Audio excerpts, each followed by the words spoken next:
नमस्कार मित्रांनो, welcome to MPSC point. मित्रांनो, येणाऱ्या काळामध्ये तुमची कंबाईनची पूर्वपरीक्षा आणि राज्यसेवेची पूर्वपरीक्षा आहे. तर या पूर्वपरीक्षेसाठी तुम्हाला पॉलिटीचे 15 प्रश्न प्रत्येक पेपरमध्ये विचारले जातात.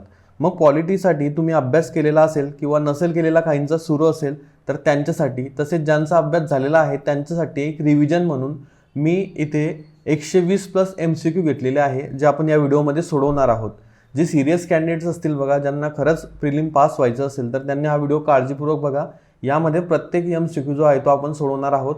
तसेच तुमच्या डोळ्याखालून प्रत्येक प्रश्न जाईल आणि मी जी माहिती सांगेल ती तुमच्या नक्कीच लक्षात राहणार आहे आणि या सर्व प्रश्नांचा नक्कीच तुम्हाला येणाऱ्या परीक्षेमध्ये फायदा होणार आहे. मी काही कंपाइल्ड MCQ घेतलेले आहेत, 130+ आहेत हे. सो चला तर आजच्या व्हिडिओला सुरुवात करूया.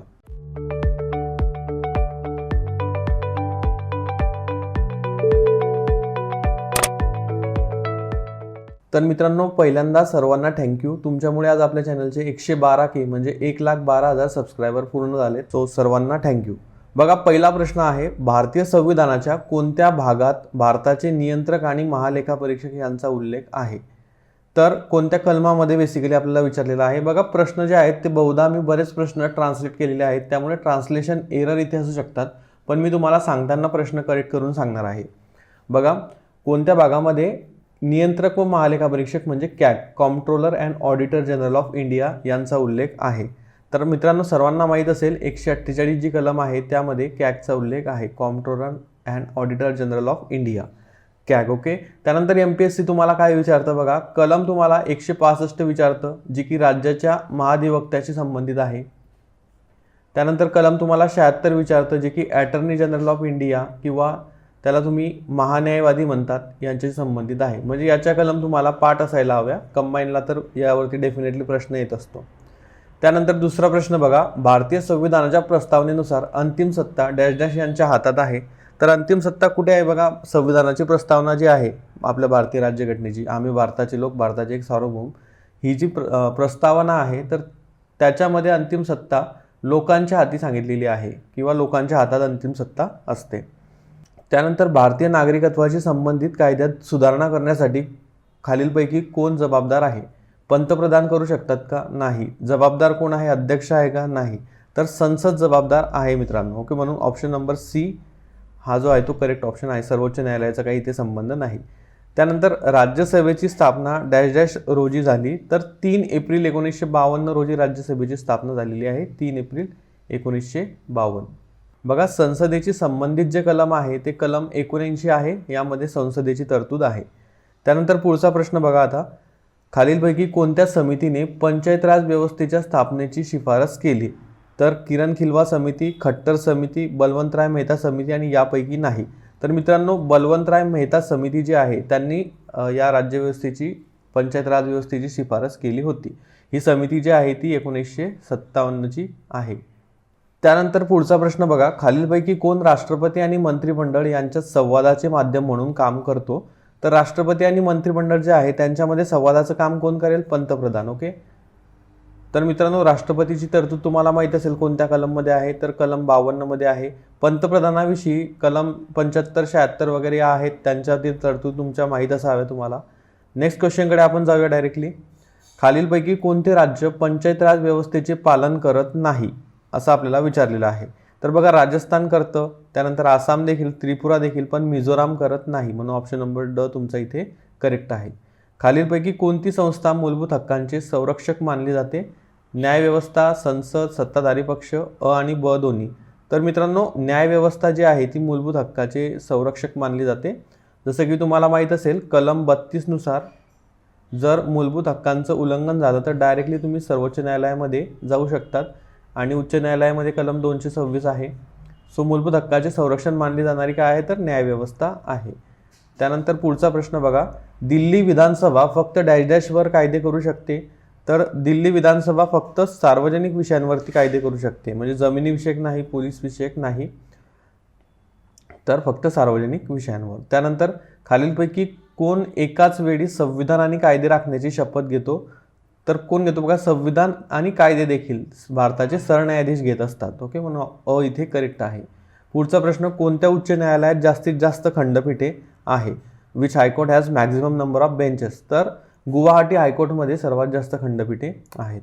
खालीलपैकी कोणता मूलभूत हक्क जबरदस्तीचे काम आणि 14 वर्षाखालील मुलांचे संरक्षण करतो? तर मूलभूत हक्क कोणता आहे? हा शोषणाचा अधिकार जो आहे, म्हणजे ज्यामध्ये तुम्हाला बघा कलम 23 आणि 24 आहेत. तर याविषयीचा हा मूलभूत हक्क आहे, तो शोषणाचा अधिकार जो आहे, म्हणजे शोषणाविरुद्धचा अधिकार आपण त्याला म्हणू शकतो. बघा पुढचा प्रश्न आहे, खालीलपैकी कोणती कलम आपत्कालीन परिस्थितीत कोणत्याही प्रकारे निलंबित केली जाऊ शकत नाही, म्हणजे रद्द केले जाऊ शकत नाही? कलम 15 आणि 20 होऊ शकतात, 17 देखील, 32 देखील, पण कलम 20 जे आहे मित्रांनो, जी गुन्ह्याबद्दल दोषी संबंधी आहे, कलम 21 जे आहे तो जीवित व व्यक्तिगत स्वातंत्र्याविषयी आहे. तर या दोन्ही कलम ज्या आहेत त्या निलंबित केल्या जाऊ शकत नाही, म्हणजे या ज्या कलम आहे त्या इमर्जन्सीच्या पिरियडमध्ये सस्पेंड होत नाही, म्हणून ऑप्शन नंबर ड तुमचा इथे करेक्ट आहे. खालीलपैकी कोणती संस्था राज्य विधानसभा निवडणूक आयोजित करते? राज्य विधानसभा निवडणूक आयोग जो आहे भारताचा तो कंडक्ट करत असतो. कलम जे आहे ते 324 आहे, भाग 15. त्यानंतर डॅश डॅश दुरुस्ती अंतर्गत सिक्कीम हा भारताचा अविभाज्य भाग बनवण्यात आलेला आहे. मित्रांनो ही दुरुस्ती पाठ असावी तुमची, 36वी घटना दुरुस्ती जी आहे ते. त्यानंतर खालीलपैकी कोणत्या देशाने दुहेरी नागरिकत्व धोरण स्वीकारलेले आहे? तर दुहेरी नागरिकत्व धोरण कुठे आहे? USA मध्ये आहे. भारतामध्ये एकेरी नागरिकत्व आहे, म्हणजे तुम्ही जरी भारतामध्ये राहत असाल, महाराष्ट्रामध्ये राहत असाल, तर तुम्ही फक्त आणि फक्त भारताचे नागरिक आहात, म्हणजे एकेरी नागरिकत्व तुमच्याकडे आहे. त्यानंतर भारतीय राज्यघटनेची पाने सजवली गेली, म्हणजे the pages of Indian constitution कोणी डेकोरेट केले? तर याचं उत्तर आहे मित्रांनो नंदलाल बोस आणि राम मनोहर सिन्हा, अ आणि ब दोन्ही. पुढच्या प्रश्नाकडे जाऊया. खालीलपैकी कोण कोणत्याही सदस्यत्वाशिवाय संसदेच्या अधिवेशनात भाग घेऊ शकतो? भारताचे राष्ट्रपती, भारताचे सरन्यायाधीश, भारताचे अटर्नी जनरल आणि कॅग. तर कोणत्याही सदस्याशिवाय संसदेच्या अधिवेशनात कोण भाग घेऊ शकतात? अटर्नी जनरल घेऊ शकतात, सदस्यत्व नसलं तरी देखील. त्यानंतर पुढचा प्रश्न बघा, डॅश डॅश राज्यांची कमाल संख्या नियंत्रित करते? तर मुंबई हायकोर्ट जे आहे ते राज्यांची कमाल संख्या नियंत्रित करत असते. राज्याचे मुख्यमंत्री सदस्य आहेत, म्हणजे chief minister of state are members of. राज्याचे मुख्यमंत्री कशाचे सदस्य आहेत असं त्यांनी विचारले? नीती आयोगाचे, वित्त आयोगाचे, राष्ट्रीय विकास परिषदेचे आणि निवडणूक आयोगाचे. तर राष्ट्रीय विकास परिषदेचे ते मुख्यमंत्री सदस्य असतात. पुढचा प्रश्न आहे, खालीलपैकी कोणत्या व्यक्तिमत्वाने भारतीय संविधानाच्या प्रस्तावनेची कल्पना सुचवली होती? तर जवाहरलाल नेहरू यांनी प्रस्तावनेची कल्पना स्वीकारलेली किंवा कल्पना सुचवलेली होती. तुम्हाला माहीत असेल, ऑगस्ट ऑफर वगैरे तुम्ही वाचलं असेल. त्यानंतर कोणत्या वर्षी संविधान सभेने आपल्या राष्ट्रध्वजाच्या रचनेला मान्यता दिली? तर राष्ट्रध्वजाच्या रचनेला मान्यता जी आहे ती 1947 मध्ये मिळालेली आहे. पुढचा प्रश्न, कोणत्या वर्षाच्या निवडणुकीत भारतीय राष्ट्रीय काँग्रेसने पहिल्यांदा संसदेत आपले बहुमत गमावले होते? तर 1977च्या निवडणुकीमध्ये राष्ट्रीय काँग्रेसने, इंडियन नॅशनल काँग्रेसने आपले बहुमत गमावलेले होते. कोणत्या उच्च न्यायालयात जास्तीत जास्त न्यायाधीश आहे? असा प्रश्न देखील तुम्हाला येऊ शकतो. तर अलाहाबाद उच्च न्यायालयामध्ये जास्तीत जास्त न्यायाधीश आहे. लोकसभा अध्यक्षाला आपला राजीनामा डॅश डॅश यांना सादर करतात? तर लोकसभेच्या उपाध्यक्षांना ते त्यांचा राजीनामा सादर करतात. त्यानंतर भारतीय राज्यघटना प्रामुख्याने कोणत्या भाषेत लिहिली गेलेली आहे? भारतीय राज्यघटना जी आहे मित्रांनो ती हिंदी आणि इंग्रजी दोन्ही भाषांमध्ये लिहिलेली आहे, म्हणून अ व ब दोन्ही या प्रश्नाचं उत्तर आहे. भारतीय संविधान कोणत्या आधारावर अल्पसंख्याकांचे प्रमाण मान्य करते? जातीचा आधार, धर्माचा आधार, लोकसंख्येचा आधार यापैकी नाही. तर मित्रांनो लोकसंख्येच्या आधारावरती अल्पसंख्याकांचे प्रमाण मान्य करते. डॅश डॅशनुसार राष्ट्रपतींना सर्वोच्च न्यायालयाकडून सल्ला घेण्याचा अधिकार आहे? तर आर्टिकल जे आहे 143 या संबंधी आहे. पुढचा प्रश्न बघा, भारताच्या संविधानात एकूण डॅश डॅश पाने आहेत? हा प्रश्न देखील नवीन आहे. 232 पाने एकूण भारतीय संविधानामध्ये आहेत. राज्याच्या राज्यपालाचे निवृत्तीचे वय किती आहे? सर्वांना माहीत असेल की राज्याच्या राज्यपालाचे निवृत्तीचे वय जे आहे ते निर्दिष्ट नाही, म्हणजे स्पेसिफिक घटनेने सांगितलेलं नाही. ते राष्ट्रपतीच्या मर्जीवर राज्यपालाचं निवृत्तीचं वय जे आहे किंवा निवृत्ती अवलंबून आहे. कर्नाटक वर्ष डॅश डॅशमध्ये एकीकरण झाले कर्नाटकचे. सो कर्नाटकचे जे आहे 1956 मध्ये एकीकरण झालेलं आहे. MPSC त्याचा अहवाल डॅश डॅशला सादर करतो? तर MPSC कोणाला? राज्यपालांना करतात, कारण MPSCचे सदस्य जे आहे ते राज्यपाल निवडून देतात. पण एक लक्षात घ्यायचं की MPSCचे जे सदस्य आहेत त्यांना पदावरून काढून घेण्याचा अधिकार फक्त राज्यपालांना आहे. खालीलपैकी कोणता लेख बजेटशी संबंधित आहे? कोणतं कलम म्हणू शकतो आपण, कोणता कलम जे आहे ते बजेटशी संबंधित आहे? तर कलम 112 जे आहे ते बजेटशी संबंधित आहे, तुम्हाला माहीत असेल. तर खालीलपैकी कोणाकडे लष्करी सामर्थ्य आहे? लष्करी सामर्थ्य कोणाकडे असतं मित्रांनो? प्रेसिडेंटकडे असतं. इथे प्रेसिडेंट ऑप्शन नाही बघा, इथे प्रेसिडेंट मी टाकतो. सो प्रेसिडेंट म्हणजे राष्ट्रपतींकडे लष्करी सामर्थ्य असतं. डॅश डॅश हे नीती आयोगचे अध्यक्ष आहेत, तर पंतप्रधान हे नीती आयोगाचे अध्यक्ष असतात. त्यानंतर भारतीय राज्यघटनेचे घटनात्मक सल्लागार कोण होते? घटनात्मक सल्लागार मित्रांनो BN राव हे होते. तुम्ही जर पॉलिटीचं लक्ष्मीकांत सरांचं पुस्तक वाचत असाल त्यामध्ये फर्स्ट पेजवरतीच हे तुम्हाला दिलेलं आहे घटना निर्मितीमध्ये. भारताच्या सरन्यायाधीशांच्या अनुपस्थितीत कोण राष्ट्रपती नियुक्त करतो? म्हणजे जर सरन्यायाधीश अनुपस्थित असतील राष्ट्रपतींची नियुक्ती कोण करतो? उच्च न्यायालयाचे मुख्य न्यायाधीश, भारताचे अटर्नी जनरल आणि पंतप्रधान यापैकी नाही. मित्रांनो यापैकी नाही, कारण जर तुम्ही बघितलं तर राष्ट्रपतीच्या निवडणुकीची पद्धत जी आहे ते एक निर्वाचन मंडळ असतं. त्या मंडळामध्ये विविध सदस्य असतात, जसं की संसदेच्या दोन्ही गृहांचे निर्वाचित सदस्य, राज्य विधिमंडळाचे निर्वाचित सदस्य आणि दिल्ली व पुदुच्चेरी यांचे जे निर्वाचित सदस्य आहेत ते. तर अशा प्रकारे त्याचं इलेक्टोरल मंडळ असतं आणि त्याच्या थ्रू राष्ट्रपतींची नियुक्ती होते. त्यानंतर पुढचा प्रश्न बघा, भारतीय संविधानात एकूण डॅश डॅश शब्द आहेत? हा प्रश्न देखील न्यू आहे, थोडा जनरली विचारणार नाहीत, पण आपल्याला एक तुमच्या डोळ्याखालून प्रश्न जावा म्हणून मी हा इन्क्लूड केलेला आहे. तर 1,17,369 शब्द भारतीय राज्यघटनेमध्ये आहेत. डॅश डॅश हे भारताच्या अटर्नी जनरलचे सहाय्यक आहेत. तर कोण सहाय्यक आहेत? भारताचे सॉलिसिटर जनरल हे जे आहेत ते अटर्नी जनरलचे सहाय्यक असतात. चीफ ऑफ डिफेन्स स्टाफ म्हणजे CDSचे निवृत्तीचे वय काय आहे? CDSचे निवृत्तीचे वय जे आहे मित्रांनो ते 65 वर्ष आहे. ओके, जनरली काय असतं बघा, सेंट्रलच्या ज्या पोस्ट असतात त्यांचं 65 असतं, स्टेट जर असेल तर 62 असतं. केंद्रशासित प्रदेश राज्यसभेत त्यांचे प्रतिनिधी पाठवतात का? म्हणजे केंद्रशासित प्रदेश त्यांचे प्रतिनिधी राज्यसभेत पाठवतात का? हो, नक्कीच पाठवतात, म्हणून होय या प्रश्नाचं उत्तर आहे. प्रश्न आहे मित्रांनो, लोकसभेतील स्पीकरच्या मताला काय म्हणतात? सेंट्रल वोट म्हणतात का? नाही. स्पेशल वोट देखील नाही, कास्टिंग वोट म्हणतात. कारण जेव्हा बघा दोन्ही गृहाची संयुक्त बैठक असते किंवा निर्णायक मत द्यायचं असतं तेव्हा लोकसभेतील स्पीकर जे आहे ते मत देत असतात, त्यांना कास्टिंग वोट असं म्हणतात. पुढचा प्रश्न आहे बघा 43वा, भारतीय संविधानाच्या कोणत्या कलमाअंतर्गत मिझोराम राज्यावर विशेष तरतुदी नमूद केलेल्या आहेत?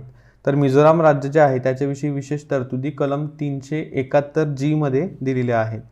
पुढचा प्रश्न बघा, केंद्र राज्यांचा संबंध खालीलपैकी कोणत्या शेड्यूलमध्ये आहे? म्हणजे कोणत्या परिशिष्टामध्ये केंद्र राज्य संबंधाचा संबंध आहे? म्हणजे केंद्र राज्य संबंध कुठे कोणत्या शेड्यूलमध्ये दिलेले आहेत? तर 7व्या शेड्यूलमध्ये केंद्र राज्य संबंध आहे.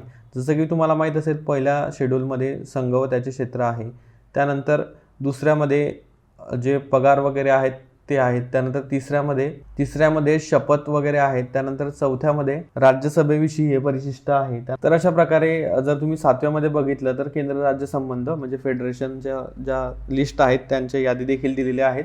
तर 7वं म्हणजे ब या प्रश्नाचं योग्य उत्तर आहे. इतर जे शेड्यूल्स आहेत ते तुम्ही बघून घ्या, मी यूट्यूबला देखील अपलोड केलेले आहे त्याविषयी व्हिडिओ. पुढच्या प्रश्नाकडे जाऊया आपण. खालीलपैकी कोणी प्रस्तावनेत समाजवादी आणि धर्मनिरपेक्ष या शब्दांना विरोध केला होता? हा प्रश्न जो आहे तो विचारलेला आहे मित्रांनो. तर BR आंबेडकर यांनी विरोध केला होता समाजवादी आणि धर्मनिरपेक्ष या शब्दांना. भारतातील उपराष्ट्रपतींच्या निवडीसंदर्भात वादावर कोण निर्णय घेते? तर अंतिम निर्णय जो आहे तो सर्वोच्च न्यायालय घेत असतं.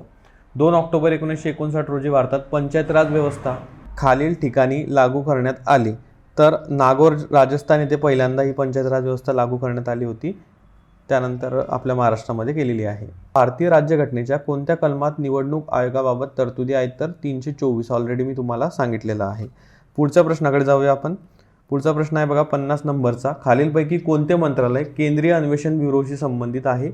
तर केंद्रीय अन्वेषण ब्युरोशी संबंधित कार्मिक मंत्रालय असतं मित्रांनो. पुढचा प्रश्न जाऊया 51वा. डॅश डॅश या लेखानुसार राज्य परिषद स्थापन किंवा रद्द केली जाऊ शकते? तर कोणत्या कलमानुसार आहे? ते लेखानुसार म्हणजे ट्रान्सलेशन एरर आहे. सो कलमानुसार राज्य परिषद किंवा स्थापन किंवा रद्द केली जाऊ शकते. तर या संबंधीचं जे कलम आहे ते कलम 169 आहे. भारतात कायदेशीर सार्वभौमत्व निहित आहे म्हणजे कोणाच्या ठायी आहे किंवा निहित आहे? तर ते कॉन्स्टिट्यूशनच्या म्हणजे संविधानाच्या निहित आहे.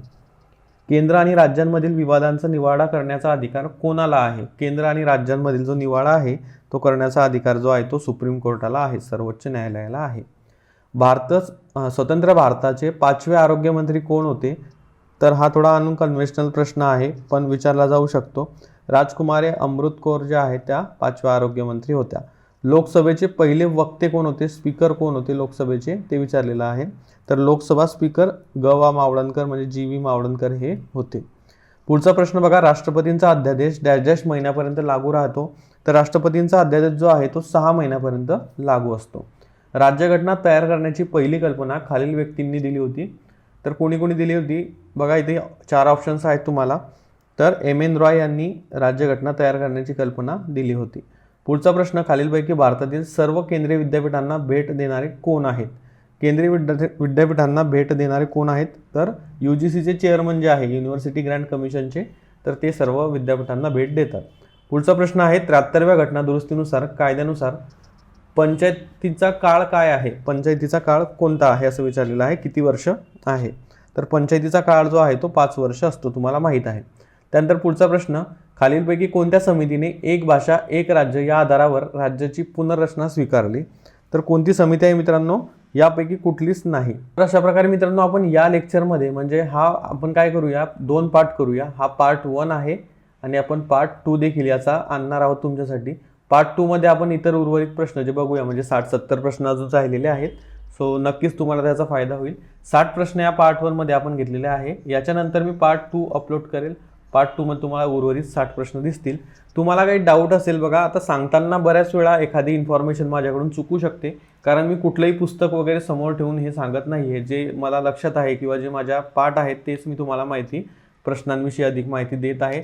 आणि डायरेक्टली मी काय केलं बघा, प्रश्न हे पिकअप केले आणि जसेच्या तसे उत्तरांना बघता मी तुमच्यासमोर याचे उत्तर सांगतो आहे. त्यामुळे नक्कीच थोडंफार यामध्ये चूक होऊ शकते. पार्ट 2 देखील आपण लगेचच अपलोड करणार आहोत, त्यामुळे पार्ट 2 साठी नक्की वेट करा. तुम्हाला व्हिडिओ कसा वाटला, सर्व विषयांचे या प्रकारचे प्रश्न घ्यावे का यासंबंधी तुम्ही कमेंट करा. इथपर्यंत जो व्हिडिओ पाहत आलेला आहे त्यांनी नक्की कमेंट करा बघा, I will success he comment करा, म्हणजे मला समजेल की इथपर्यंत कोणी काळजीपूर्वक व्हिडिओ बघितला आणि कोण सिरियस कॅन्डिडेट्स म्हणून आहेत. तर जे इथपर्यंत आले त्यांनी आय विल सक्सेस अशी एक कमेंट ड्रॉप करा, जेणेकरून मला समजेल की तुम्ही पूर्ण व्हिडिओ बघितला. सो आजच्या व्हिडिओसाठी एवढेच. भेटू आपण पुढच्या व्हिडिओमध्ये. Thank you for watching.